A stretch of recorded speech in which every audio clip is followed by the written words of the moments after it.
ngajar coding, saya dulu juga sempat ngajar matematika, bahasa Inggris sebagai private teacher ya, sebagai di Jepang dengan anak Jepang, Iya, iya. itu lebih gampang ngajar coding. Oke. Kenapa? Karena game. Orang yang nggak ngerti coding secara detail pun bisa membuat suatu aplikasi gitu. No code programming atau kita bisa bilang ada low code programming seperti itu sih. Jadi nggak perlu tahu detailnya tapi bisa membuat sesuatu output dari situ. Saya juga pengen menekankan kenapa internasionalnya itu sangat penting karena ya kita nggak perlu harus ke Amerika buat kerja jadi programmer di Amerika sebenarnya. Karena kita bisa lewat online ya.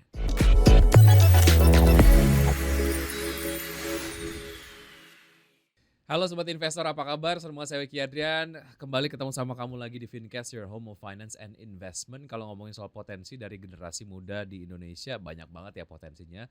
Salah satunya adalah dalam membuat gitu ya berbagai macam aplikasi ataupun berbagai macam hal yang dapat menggunakan aplikasi tersebut dan juga memudahkan kita dalam menjalani kehidupan kita sehari-hari. Nah, kalau ngomongin soal coding, siapa yang nggak kenal dengan istilah coding, terutama bagi kalangan programmer yang berkutat dalam pembuatan situs internet maupun aplikasi berbasis Android ataupun iPhone. Dan coding sendiri ini adalah aktivitas yang dilakukan oleh programmer untuk berkomunikasi dengan komputer. Nah, ini meski digunakan oleh kalangan yang sudah ahli, tapi sebetulnya membuat coding itu memiliki manfaat yang cukup baik untuk anak-anak di usia dini ya. Tentunya kita sebagai orang tua nggak pengen anak-anak hanya menikmati gamenya aja, pengennya anak-anak kita tahu gimana cara membuat aplikasi, apakah itu aplikasinya buat game dan lain sebagainya. Karena game juga ini punya nilai ekonomi yang sangat tinggi dan bisa jadi sebuah profesi yang juga cukup menggiurkan ya.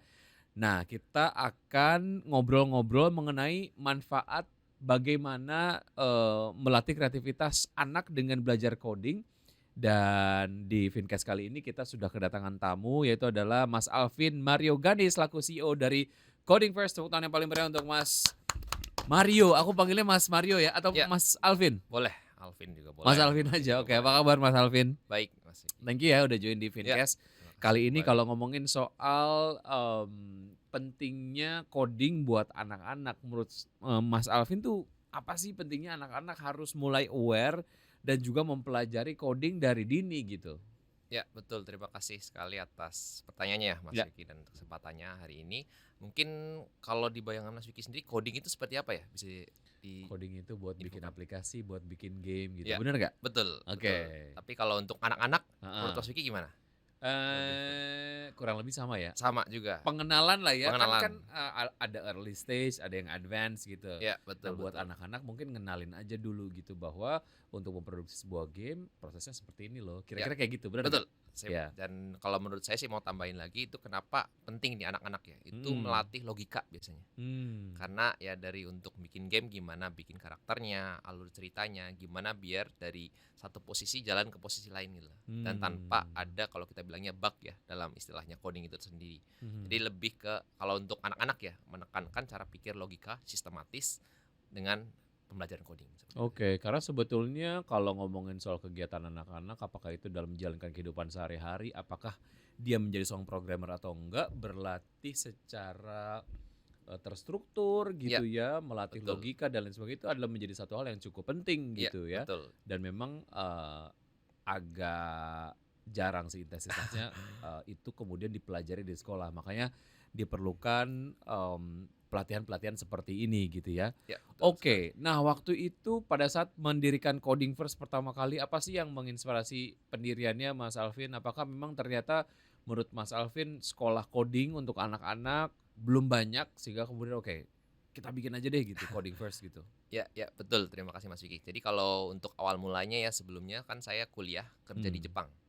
Ya, dari kalau di Jepang anak saya kebetulan lahir di Jepang, 2 anak saya. Jadi kalau di Jepang itu coding, pemrograman ya udah menjadi kurikulum dasar dari SD. Ya, jadi kalau saya ngelihat emang mungkin ya Jepang salah satu negara maju lah ya kalau kita bilang di Asia itu walaupun udah ketinggalan dengan China. Tapi kalau ya di dalam kurikulum untuk anak-anaknya sendiri udah dimulai semenjak yaitu SD. Dan begitu saya balik ke Indonesia sekitar 2019 ya, sebelum COVID, saya masuk anak-anak saya juga ke sekolah di sini. Itu belum banyak ya istilah aktivitas yang seperti pemrograman, coding, melatih logika. Jadi dari situ saya tertarik lah untuk kenapa sih belum banyak di Indonesia waktu itu. Jadi saya dengan istri saya membuat coding first ini. Oke, jadi ini adalah perusahaan keluarga ya bersama sang istri membuat coding first gitu ya. Iya. Oke, karena sebenarnya gini kalau ngomongin soal era digitalisasi semakin banyak membutuhkan SDM digital ya, Ya, betul sumber sekali. daya yang memang membuat industri coding ataupun IT gitu Ya, itu menjadi sebuah kebutuhan yang kayaknya terus meningkat gitu. Tapi supply-nya juga nggak terlalu banyak, makanya perlu sekolah coding gitu. ya, Nah, betul. pertanyaannya adalah kita aja yang dewasa mempelajari coding, apalagi di tingkat advance lah ya, Ya, ini kan sulit ya. Saya ngebayanginnya sih kayak ya. gitu. Karena saya bukan anak IPA yang benar-benar totok Untuk IPA ya. gitu. Nah, ngebayanginnya anak-anak yang harus belajar coding gitu. Nah, ini sebenarnya tingkat kesulitannya seperti apa sih, Mas Alvin? Ya, sebenarnya sih itu balik lagi ya. Kalau Hmm. menurut saya coding itu bisa dibagi dua. Pertama itu fundamentalnya seperti yang tadi saya bilang itu logikanya, cara berpikir seperti kita bergerak aja ya. Mau makan kita ambil sendok dulu, kita ambil Hmm. piringnya dulu, nasinya dulu, lauknya, baru nanti kita ya suap masuk ke dalam mulut. Itu kan sebenarnya Hmm. cara berpikir logika sistematis ya sebenarnya yang secara tidak sadar kita lakukan. Nah itu sama seperti coding sebenarnya. Makanya seperti ya kalau mungkin tahu Facebook atau TikTok ya gimana caranya kita upload. Oh Hmm. klik tombol plus dulu, habis itu Hmm. rekam video kamera dan dari situ baru bisa diupload gitu. Seperti itu Hmm. istilahnya flow-nya dan yaitu cara berpikir logika di dalam coding. Nah, kalau yang kedua menurut saya itu untuk bahasanya sendiri ya. Hmm. Sama seperti kita ngobrol sekarang bahasa Indonesia, Hmm. mungkin Mas Wikan bisa bahasa Inggris, mungkin kalau saya bisa bahasa Jepang. Nah, itu Hmm. kan hanya sebagai tools penyampaian. Seperti juga dengan coding. Jadi Hmm. apakah jadi misalnya dari A ke B ke C itu mau pakai bahasa apa? Sama kayak kita menyampaikan mau bahasa mungkin ya kalau di coding ada mungkin pernah dengar Python, Hmm. Java, C++ atau mungkin paling simpelnya mungkin tools seperti yang kita sering pakai juga Microsoft Word, Microsoft Hmm. PowerPoint. Nah itu Hmm. banyak yang kita bisa pelajari. Itu sebenarnya pengembangannya. Makanya kalau tadi yang mungkin Mas Vicky bilang, waduh susah, itu mungkin complicated karena bukan Hmm. anak IPA, itu mungkin ke bahasa pemrogramannya ya. Oke. Tapi kalau yang untuk anak-anak lebih saya tekankan ke logikanya dulu gitu. Oke. Seperti Oke. itu. Dan itu adalah menjadi satu tahap yang penting sekali ya untuk Betul. dimiliki oleh seorang SDM di dunia programming Ya, ataupun coding gitu ya, ya, memahami satu hal yang paling simple ataupun ya, fundamental, memahami secara logiknya terlebih dahulu. Nah, kalau ngomongin soal manfaat buat anak-anak gitu, tadi kan ya, memang sempat disinggung dikit supaya ya. terbiasa, terstruktur, kemudian Struktur ya. logikanya juga jalan gitu. Mm-mm. Apalagi sih manfaat-manfaat yang diperoleh oleh anak-anak ketika mereka belajar coding pada saat anak-anak gitu ataupun usia dini. Ya, ya, itu good question ya. Ya. Terus juga kenapa saya juga mulai dari anak saya sendiri semenjak ya COVID juga kan. Jadi anak juga mau nggak mau sekolah dengan ya handphone, dengan laptop, dia Hmm. megang gadget udah biasa lah sebenarnya. Dan sekarang pun mungkin setelah ya istilahnya COVID nggak ada pun tetap ya kebiasaannya nggak hilang kan. Jadi istilahnya Hmm. lebih mungkin sekarang jadi main gitu dengan handphone atau nonton YouTube. Dan kenapa saya mau mengarahkan sebenarnya sih, bukan cuma nonton, bukan cuma main saja, mengajarkan anak-anak juga biar ya kreatif loh. Seperti Hmm. itu kenapa sih gamenya seperti itu? Bagaimana caranya membuat ya mungkin aplikasinya itu gitu lebih nge-urge untuk ya anak-anak biar pengen tahu gitu loh. Jadi bahkan kalau udah ya misalnya anaknya ngerti dan tertarik bisa bikin game sendiri. Seperti yang tadi Hmm. Mas Vicky bilang sampaikan di awal ya. Oke, itu ngajarinnya pas ngajarin mereka itu pas awal-awal tuh susah nggak sih? Ada yang kayak Ya, mungkin susah dimengerti bahasa pengkodingan ini terus tantrum di pada saat kelas gitu misalnya ataupun pas workshop gitu. Itu gimana ngajarinnya? ya, Perlu ya, ya. kesabaran juga ya. Jadi sebenarnya sih kalau menurut saya ngajar coding, saya dulu juga sempat ngajar matematika, bahasa Inggris sebagai Hmm. private teacher ya sebenarnya di Jepang dengan anak Jepang. Iya, iya. Itu lebih gampang ngajar coding. Oke. Kenapa? Karena game.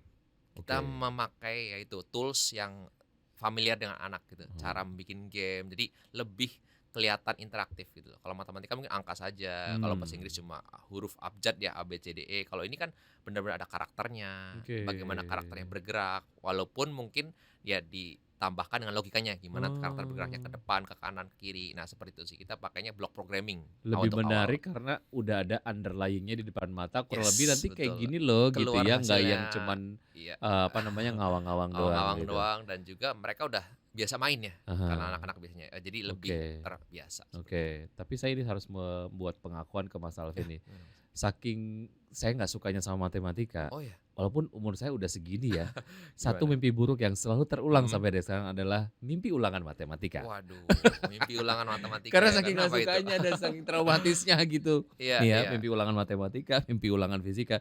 Itu kalau udah mimpi kayak gitu gue saya langsung kebangun gitu. Waduh, Saking sampai traumatiknya, saking nggak sukanya gitu. iya, Nah, iya, untuk orang-orang yang basicnya sempet nggak suka lah ya, iya.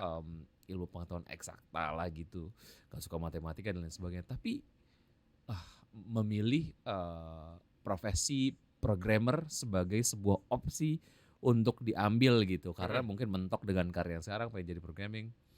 Bisa nggak sih? iya, Basicnya nggak suka matematika gitu, basicnya nggak suka eksakta gitu. iya. Bisa nggak kalaupun belajar coding pada usia yang nggak dini lagi gitu? Iya, sebenarnya sih, kalau jawabannya bisa Curhat. atau enggak ya bisa. Ya asal ada niat lagi satu Oke. dan juga mungkin, enggak terlalu yang advance banget ya. Mungkin Heeh. karena kan masih pemula juga Mmm. basic-nya dan juga ya ada sekarang namanya tools juga untuk orang yang nggak ngerti coding secara detail pun bisa membuat suatu aplikasi gitu. No Mmm. code programming atau kita Mhm. bisa bilang ada low code programming seperti itu sih. Jadi nggak perlu, tahu detailnya tapi bisa membuat sesuatu output dari situ. Contoh paling gampang Mmm. mungkin kalau sekarang ngedit-ngedit gitu kan pakai Canva. Ya, Mhm. dulu Oke. Adobe Iya. Photoshop Pro, Lebih saya juga ribet nggak bisa lagi, lebih ribet lagi. heeh, Kalau lebih ribet Canva lagi. gimana Mas Vicky? Lebih Lebih gampang gampang. lebih Nah, gampang, seperti itu. tinggal Jadi geser-geser ya doang. tinggal geser. Itu seperti itu. Sekarang jadi zamannya mungkin yang expert, yang ahli bikin Mmm. tools untuk para ya istilahnya tadi awam, orang awam lah ya, yang nggak ngerti coding, yang waduh Ah, pusing kalau matematika betul gimana betul. ngodingnya A plus B 1 tambah 2. Enggak, cukup drag and drop. Nah, itu Mmm. sekarang sih udah banyak tool seperti itu jadi. Oke, dan itu berarti memang ada harapan lah ya untuk mereka Yes. yang usianya tidak dini lagi Ya, tapi ingin belajar coding dan, betul. coding zaman sekarang juga agak lebih mudah ya? Betul, dan mungkin satu lagi nih, poin Aha, tambahan lagi yang aha. penting kalau pernah dengar ChatGPT juga. Oke. Nah, itu kan sangat membantu sekali, itu Ya, sangat revolusioner menurut saya ya. juga karena yaitu kenapa orang yang nggak bisa programming pun asal dia Mmm. bisa kreatif ya, itu Ya dalam ya arti ya. kan lebih ke kreativitas bagaimana cara dia menyampaikan memerintah si bot itulah kita ChatGPT untuk Mmm. memberikan output sesuai yang dia mau. Contoh kayak tadi, tolong buatkan program ini. Itu udah lumayan bisa Ya istilahnya ya. mendekati seperti itu. Oke, mungkin bisa share pengalaman Ya. Mas Alvin, pada saat tinggal di Jepang. Pernah tinggal di Jepang Iya berapa lama? betul, 11 tahun 11 total, tahun. sekarang juga bolak-balik hampir 15 tahun lah. Oke, pemerintah Jepang memutuskan untuk memasukkan pelajaran coding ke Iya, kurikulum anak-anak SD betul, lah ya. Pasti kan itu melalui proses pemikiran juga pertimbangan dan lain iya, sebagainya. Ada urgensi di sana gitu. betul, Urgensinya pemerintah Jepang untuk memasukkan coding ke kurikulum, ini juga mungkin bisa membuat pendidikan kita mulai berpikir iya, bahwa sebetulnya penting juga nih untuk masukin coding ke kurikulum anak-anak SD gitu. betul. Nah, waktu itu findingsnya apa sih, temuannya apa sih? Oh, ternyata manfaatnya ini loh ternyata gitu. Pemerintah Jepang pada saat itu memasukkan coding ke kurikulum anak-anak SD. Iya, betul sih, mungkin kalau menurut saya sendiri karena di Jepang itu masih istilahnya banyak, istilahnya apa ya, manual proses lah istilahnya. Hmm. Dengan menggunakan kertas, kalau saya mau minta izin aja harus ke atasan itu banyak kertas yang Mhm saya harus tanda mhm. tangan nih, saya harus stempel gitu istilah untuk ya report, laporan. Nah, mungkin dari situ mereka kan udah kurang tenaga kerja ya kalau Mmm. Jepang. Jadi istilahnya ya populasinya menurun, aging population, udah orang tua semua ya, Mhm. dan mereka merasa perlu merubah ke digital gitu. Jadi dan Mmm. ya satu lagi mungkin karena ya tadi tenaga kerjanya sedikit, jadi udah mulai sejak dini harus dikenalkan dengan coding seperti itu untuk Mmm. menambah jumlah programmer juga di Jepang. Oke. Ya. Gimana Mas Alvin melihat future dari profesi programmer ke depan ataupun SDM di dunia digital? Nah, Is it really kalau promising in the future? Karena mungkin in terms of needs ya, akan banyak banget ataupun demand di market ya. ya betul betul. Jadi Hmm. mungkin ya saya bisa bilang ada dua seperti tadi ya. Yang satu itu sebenarnya benar-benar ya full coding dalam arti ya back end yang istilahnya Hmm. membuat programnya secara ya detail gitu atau Hmm. sebagai pemakai, kita bilang pemakai coding tersebut. Yeah. Jadi istilahnya walaupun kita nggak bisa ngodingnya, asal kita bisa pakai toolsnya. Ya itu memakai toolsnya itu seperti di ChatGPT, Canva gitu, itu sangat promising. Kenapa? Yang istilahnya bukan fakultas mungkin desainer grafis bisa jadi desainer ya istilahnya dengan bantuan Canva. Seperti itu. Jadi istilahnya asal kita belajar toolsnya sangat promising karena sangat membuka potensi untuk lapangan pekerjaan sih menurut saya. Oke. Ya. Ini satu pertanyaan yang sangat-sangat konyol sih, tapi saya pengen tanyain ke Mas Alvin.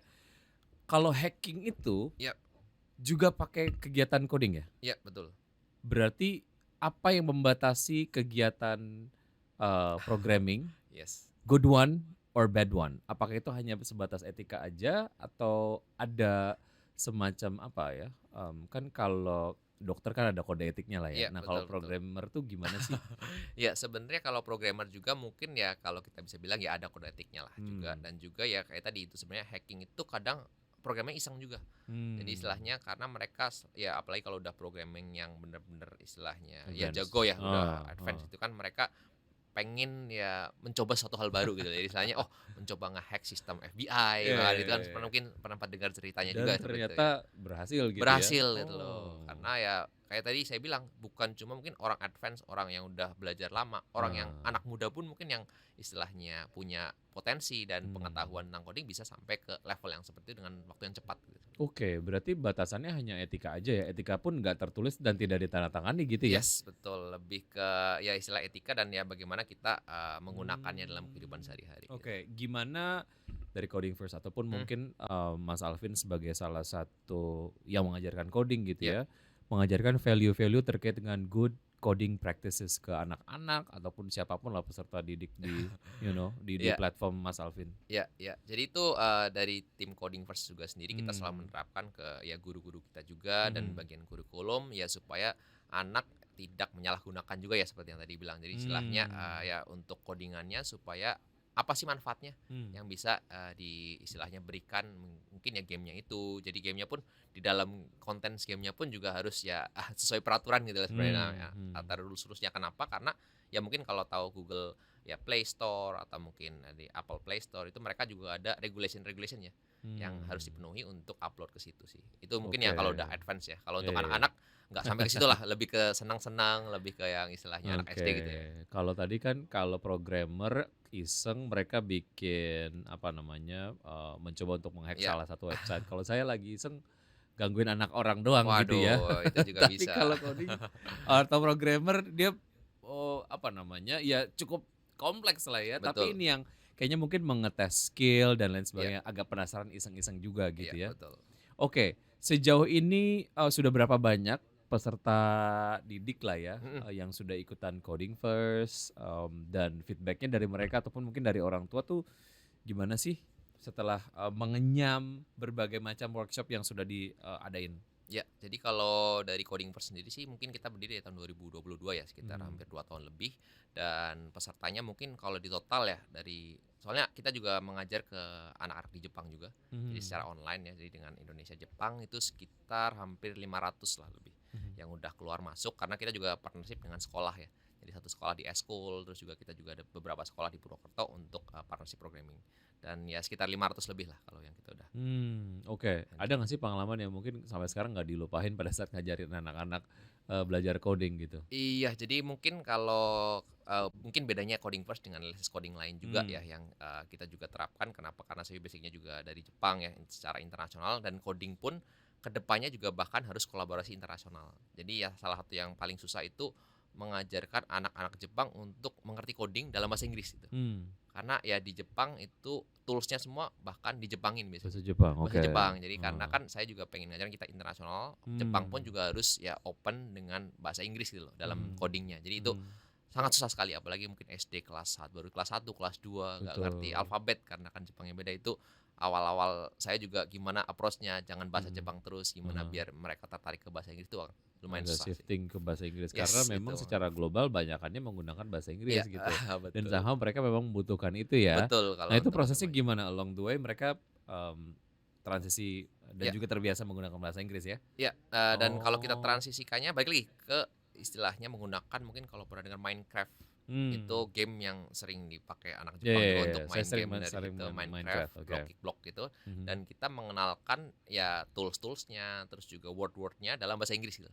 Oh ini sebenarnya apa sih axe gitu kan? Ini kama gitu, seperti itu. Jadi lebih ke wording-wording yang dipakai mereka dalam Minecraft pelan-pelan gitu. Oke, yang jelas mereka cukup nyaman lah ya Iya, akhirnya ya untuk betul. kemudian melanjutkan workshop Iya. berikutnya gitu. Oke, kalau ngelihat beberapa aplikasi lah ya, salah satu aplikasi yang sering dipakai untuk anak-anak belajar coding adalah Roblox. Iya, Nah, Roblox. memang apa sih membuat aplikasi berbasis game ini dipilih sebagai bahan pengajaran, Mas Alvin? Ya, jadi kalau Roblox sendiri kan itu emang unik ya dan istilahnya mungkin mirip dengan Minecraft juga. Jadi istilahnya kita bisa membuat world di situ. Jadi istilah dunia stage sendiri dari karakter, alur cerita. Nah, dari situ emang memperluas kreativitas anak ya untuk membuat istilahnya game. Dan ya dari situ juga ya aktivitas codingnya udah dimulai. Tapi mungkin kalau ya Roblox sendiri menurut saya goods-nya ya untuk masa depannya itu kalau mungkin sama dengan kreator. Jadi kalau kita bisa bikin Roblox World dan itu dipakai orang lain yang main game di dalam world yang kita bikin, itu kita bisa mendapatkan revenue sebenarnya. Oke. Jadi ada coins yang dipakai di situ, kita mendapatkan sharing revenue sebagai kreatornya. Gitu. Oke, seru banget ya. Ya, sebenarnya. Hal lain selain memang pada saat anak-anak belajar coding dan juga menjadi programmer itu adalah ada underlying yang bentuknya game yang sering mereka mainin, jadi mereka cukup familiar. Ya, betul. Sebagai gambaran mungkin untuk orang tua kalau menjadi programmer itu range gajinya berapa sih, tau nggak? Itu juga kalau di Indonesia mungkin Di ya. Indonesia, Kan sekarang Indonesia berapa juga udah. supaya mereka bersemangat itu? Oke, Betul, lu harus betul. belajar coding dari anak-anak gitu ya. Ya, jadi kalau untuk di Indonesia sendiri sih Ya. mungkin yang pasti zaman-zaman waktu saya baru datang ya 2019 itu masih startup juga banyak hiring ya, Tokopedia, Gojek, mungkin Shopee itu sempat fresh graduate pun 10 juta sebenarnya. Oh, Sempat baru itu waktu lulus aja baru udah lulus 10 aja 10 juta juta. S1 gitu Oke. di Indonesia itu saya juga kaget waktu datang ke sini. Tapi mungkin sekarang udah agak turun ya karena mungkin demand-nya juga udah mulai berkurang dari startup itu. Jadi sekitar mungkin range-nya ya kita bisa bilang dengan istilahnya gaji yang S1 lain ya mungkin 1,5 kali lipat gitu. Itu yang lokal ya. Dan saya juga pengen menekankan kenapa internasionalnya itu sangat penting karena ya kita nggak perlu harus ke Amerika buat kerja jadi programmer di Amerika sebenarnya. Karena kita bisa lewat online ya. Dan ya kalau udah di Jepang bahkan sama juga di Amerika itu mungkin ya gajinya bisa lebih 10 kali lipat, 100 kali lipat bahkan ya kalau istilahnya untuk project dari luar negeri seperti itu. Oke. Berarti memang permintaannya lagi banyak banget. Ini bahkan beberapa waktu yang lalu saya pernah dengar ada semacam war yang dilakukan oleh perusahaan-perusahaan teknologi yang ada di Indonesia gitu, ngerebutin teman-teman IT ataupun programming gitu untuk kemudian bisa direkrut sama mereka gitu ya. Itu Betul. cukup menggambarkan memang banyak sekali kebutuhannya terhadap SDM di dunia IT ataupun programming gitu. Ya, betul. Oke. Berapa lama proses yang harus dijalani lah ya dari proses yang paling basic sampai dengan yang profesional gitu. Itu berapa lama dan ada proses sertifikasi nggak sih? Karena kan sertifikat biasanya dibutuhkan lah ya untuk bisa apply ke satu tempat kerja gitu bahwa memang sudah melalui proses pendidikan ataupun workshop terkait dengan coding gitu ataupun programming. Ya, jadi kalau untuk berapa lamanya itu benar-benar tergantung dari anak itu sendiri. Tapi kalau kita bisa bilang istilahnya mungkin dari untuk SMA ya, yang udah mulai itu dari istilah kelas 1, kelas 2, kelas 3. Kalau 3 tahun ya istilahnya seminggu 2 kali atau seminggu sekali itu bahkan mungkin karena kan agak beda ya mungkin kurikulum yang diajarkan dari tempat Coding First itu lebih ke praktek ya skillnya. Jadi kalau yang untuk kuliah IT 4 tahun itu menurut saya sih hampir sama untuk dipakai di dunia kerja ya. Dalam waktu mungkin setahun 2 tahun itu kita bisa langsung ya memasukkan murid didik kita ke dunia kerja seperti itu sih. Oke. Ada nggak pengalaman misalnya udah ngajarin dengan metode yang sangat-sangat mudah gitu, tapi kemudian ada siswa yang nggak mengerti lah ya, sehingga akhirnya memang harus terminate prosesnya gitu. Ada pengalaman-pengalaman kayak gitu nggak sih? Ya sebenarnya sih karena coding ini juga cukup unik, seenggaknya bukan cuma mungkin orang biasa juga, anak biasa, mungkin juga ada beberapa di murid kita juga itu anak ABK ya, anak berkebutuhan khusus. Itu emang agak lebih susah ya untuk istilahnya mengajarkan mereka. Tapi begitu mereka udah ya mengerti dan istilahnya interest itu lebih cepat bahkan istilahnya mereka, dan makan ya lebih aktif tanya-tanya dibandingkan murid yang biasa mungkin ya seperti Karena itu sih. sudah nemu interestnya dan sangat-sangat fokus ke Yes, situ betul, ya, lebih ke sehingga situ. akhirnya mungkin bisa menjadi expert Yes, di dunia coding ataupun programming gitu. betul. Luar biasa. Oke, range-nya berapa kalau mau belajar coding di Coding First? Kalau kita sendiri sih ada beberapa kelas ya, kelas privat sama kelas grup itu. Kalau dari kita karena posisi kita di Purwokerto juga dan istilahnya kita pengen memperluaskan ya coding lebih banyak lagi, dari satu bulannya sekitar 250.000 rupiah untuk satu anak kelas grup. Gitu. Oke, dan itu metodenya online semua ya? Oh enggak, ada yang offline dan yang Ada, online. oh, Ya, oke. jadi istilahnya kita juga sekarang basic di Purwokerto, tapi kedepannya kita mau membuka beberapa cabang juga di daerah lain sebenarnya. Oke, mudah-mudahan ke depan lebih banyak lagi coding warrior yang ada di Yes. Indonesia gitu ya, dan coding warrior lokal yang bisa memberikan kontribusi yang maksimal kepada industri digital ataupun berbagai macam industri yang ada di Indonesia maupun dunia gitu ya. Karena Ya. kita kayaknya udah cukup kangen lah ya ngedenger ada programmer dari Indonesia membuat sebuah teknologi yang kemudian digunakan oleh banyak sekali perusahaan global ataupun dunia gitu, dan itu bisa mengharumkan nama bangsa ya. Ya, Mas betul Alvin, thank you ya udah join di Ya, Fincast. Nanti terima besok-besok kasih main-main sekali. lagi. Ya. Nanti mungkin bisa praktek coding ngapain kayak di Boleh sini gitu ya, ya. nanti kita langsung online Oke, mungkin dengan thank murid you. yang dari Jepang Siap, ya. siap. Sukses Ya. untuk Coding First. Ya. Dan juga untuk sobat investor, jangan lupa untuk terus saksikan Fincast karena setiap episodenya kita akan ngobrol sama narasumber-narasumber yang seru-seru dan juga topik-topik yang camik-camik. Saya Wiki Adrian. Dah. Makasih Mas. Thank you Mas.